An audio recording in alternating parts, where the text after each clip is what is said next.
What's going on, guys, and welcome back to the channel. So we are taking our Xfinity number 94 car to Auto Club Speedway for a 10-lap race. $143,080 purse. Now, we did not meet our incentive in the first of 3 races to come in top 15 twice, so the pressure's on now. We have to come in top 15 the next 2 freaking races. Auto Club, what do we got for you?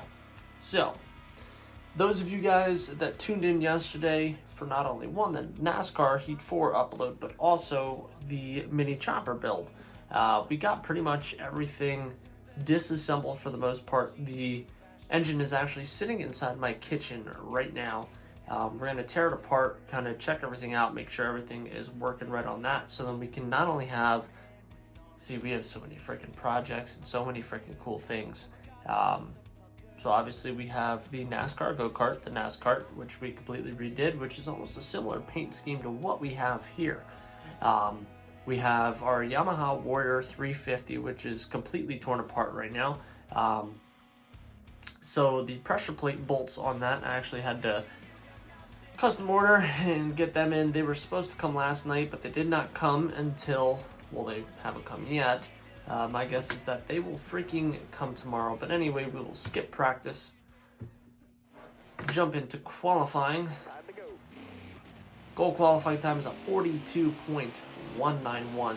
So with the Warrior's been down for literally like a year. So we're really hoping to, and I've been slacking on it. I've been slacking on getting the Warrior fixed. But now that we're kind of like to a point where like everything is disassembled, everything's apart, we're going to change up kind of the color scheme of the Warrior. It was black and orange, but we're going to change that up a little bit here. So if you guys have recommendations for what you guys would want to see the Warrior frame color, and then also what color you would like to see the plastics, we have that, plus my Yamaha VMAX XTC 600 snowmobile, which I'm hoping, now that we have a Harley, that I'll be getting a GoPro and a mount for my helmet.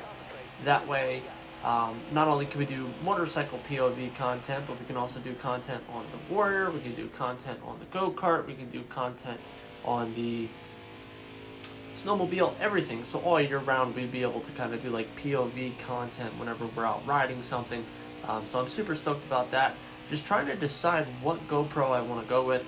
Obviously, you can go out and get the newest, latest freaking GoPro, but I've heard a lot of positive things about different eras of GoPro. So if you guys have a GoPro yourself, drop a comment down below with what GoPro you have and what your personal preferences of it. And then also when it comes to uploading, how do you do your footage and stuff like that? So starting P21 for today's race, but we'll get to talking back in the whole GoPro thing once we hit the freaking track. Let's get ready to race. Bada boom, bada bing, you guys know the deal. Auto Club Speedway. Cesar Barcella, engine change after qualifying. He'll be starting in the back. Mike Harmon, unapproved body modifications during qualifying. He'll be starting in the back. And Christopher Bell will be starting in the back. That's good for us. Christopher Bell is in the back. So anyway, going back to the whole GoPro thing, when you guys go to upload, so obviously I record everything on my iPhone and then use iMovie and edit everything through there, and honestly never really use a laptop for a whole lot when it comes to my YouTube. And now that's almost 400 uploads, and the only time I really used my computer was like back in the day. You had to use your computer to monetize everything and different stuff like that. So now that I don't have to do that anymore, and you can legitimately schedule and monetize and everything on your phone now, does GoPro have like an app that I can like transfer everything over on and then still create things in iMovie, or like how does that work? I'm genuinely curious. I've never owned a GoPro. Obviously I've seen a lot of people using GoPros, but I've never personally owned one myself. So if you guys have any experience with them, please by all means let me know, because it's going to be new for me. You guys will be getting some video footage on something other than an Xbox recording or my phone. So really fired up for all the content that's going to be coming soon on having a lot of POV stuff. I'm really excited to take the Harley out, take you guys on journeys like later on this month. I'll be going up to our cabin, and I'm going to ride the bike up to the cabin. I would like to hopefully have a GoPro by then. That way I can kind of like just do clippets of the 230-mile ride. Ooh, we just got one of the 97 freaking Flex Seal cars to get a little bit squirrely there. But anyway, we're up to P11 already. I didn't even realize that. I feel like if we could get around these guys and catch up to what appears to be another Flex Seal vehicle, followed by another Flex Seal vehicle. Flex Glue, I should say. I'm not sure if they're all Flex Glue, Flex Seal, Flex Dildo, I don't fucking know. But they're all Flex, and they're all red, and they're all yellow. I took that turn way too hot, kind of screwed myself. But I'm like really freaking stoked for all the content that has the potential of coming up for you guys. Plus, the growth of the channel has been really, really good, especially lately. Like I said, in previous uploads.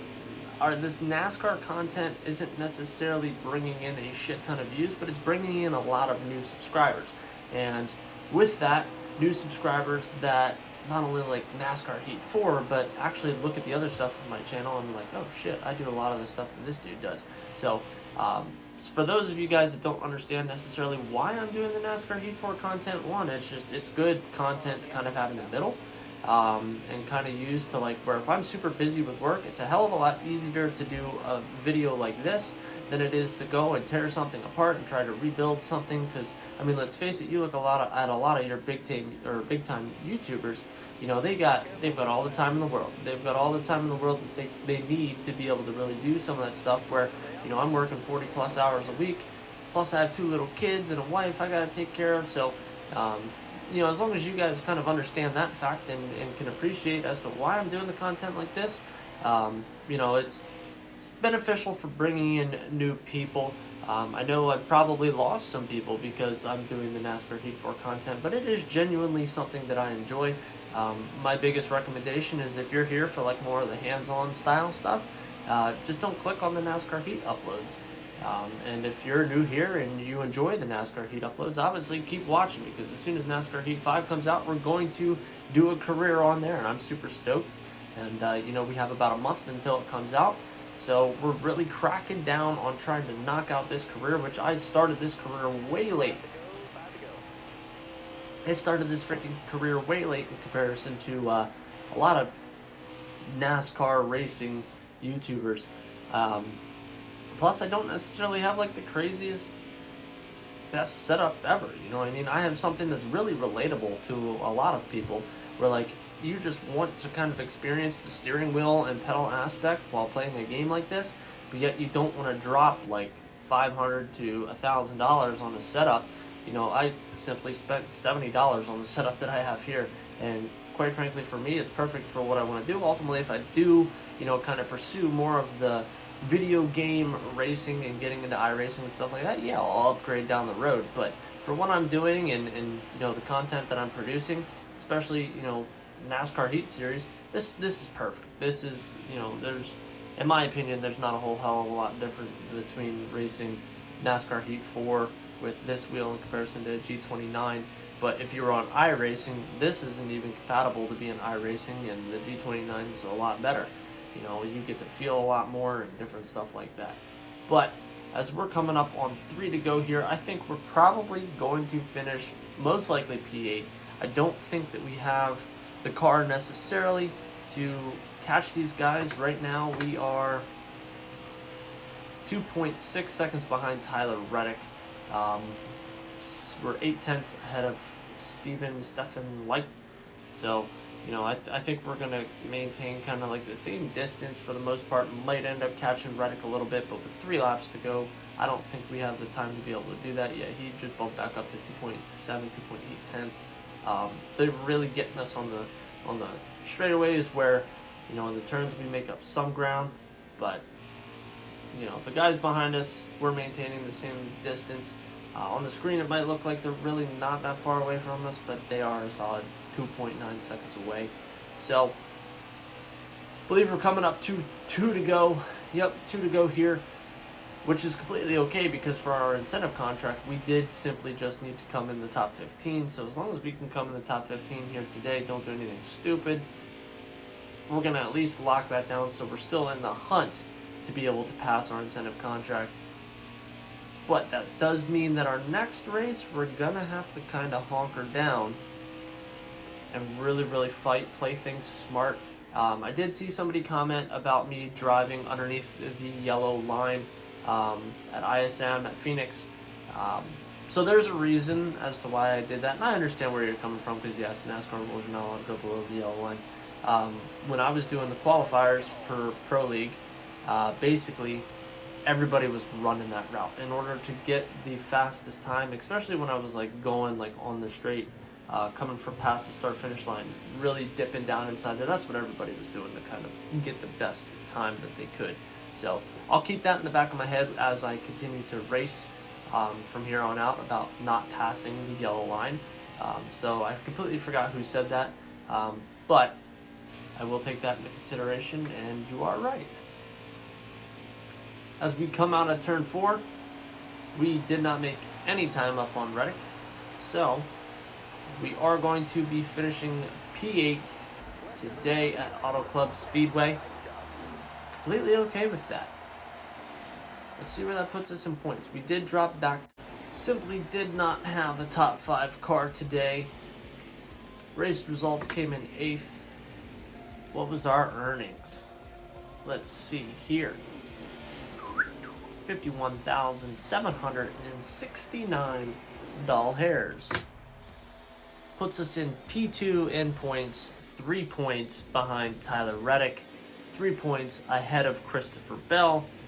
Noah Gragson is 5 points behind us, and Cole Custer is 6 points behind us. Anyway, guys, if this was your first time watching a video on my channel, hope you guys give this video a big freaking thumbs up. Let's try to get this video to 10 likes, and I will catch you guys in the freaking next one. See ya.